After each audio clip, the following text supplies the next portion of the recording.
কার না ভর্তা খেতে ভালো লাগে, তাই টমেটোটাকে এইভাবে ভর্তা করে খেয়ে দেখবেন, স্বাদে হবে দারুণ, সকলেই খুবই পছন্দ করবে। আসসালামু আলাইকুম, সকলেই কেমন আছেন? আলহামদুলিল্লাহ সকলেই ভালো আছেন, সুস্থ আছেন।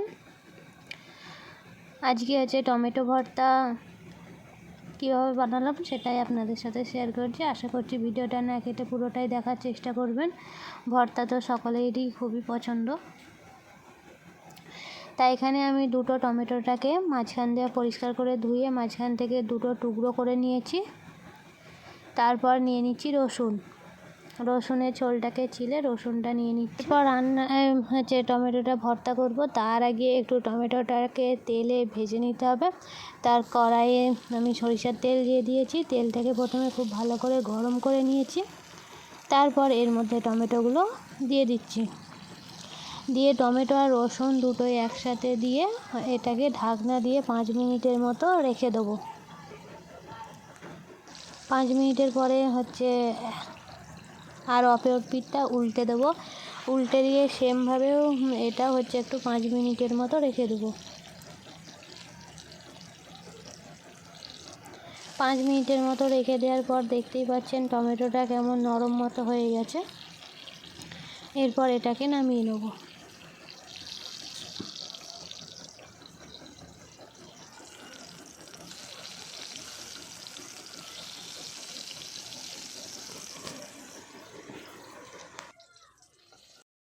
এটা ভর্তা হয়ে গেছে। এরপরে এর ওপরের ছোলটাকে তুলে ফেলে দেবো।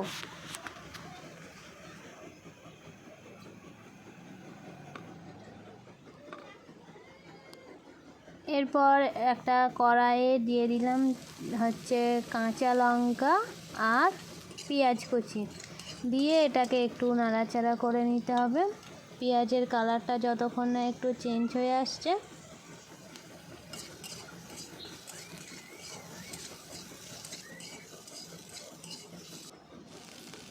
যখন কালারটা হালকা ব্রাউন কালার হয়ে এসছে, এতে অল্প করে হলুদ গুঁড়ো, লবণ আর দিয়ে দেবো হচ্ছে ধনিয়া গুঁড়ো আর জিরা গুঁড়ো, দিয়ে পেঁয়াজটার সঙ্গে একটু ভালো করে নাড়াচাড়া করে মাখিয়ে নেবো মশলাগুলো।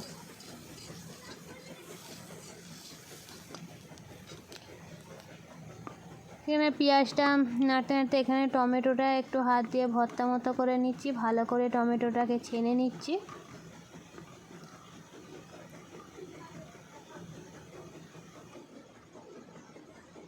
দেখতেই পাচ্ছেন পুরো ছানা হচ্ছে টমেটোটা হয়ে এসছে।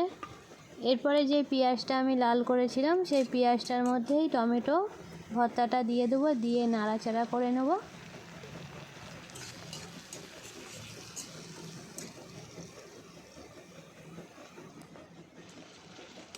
এটাকে কিছুক্ষণ হচ্ছে নাড়াচাড়া করে নিয়ে এটাকে নামিয়ে নেব।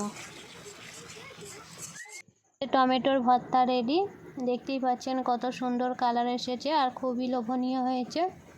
আপনারাও এভাবে ট্রাই করবেন, আর কেমন লাগলো রেসিপিটা কমেন্ট বক্সে জানাবেন।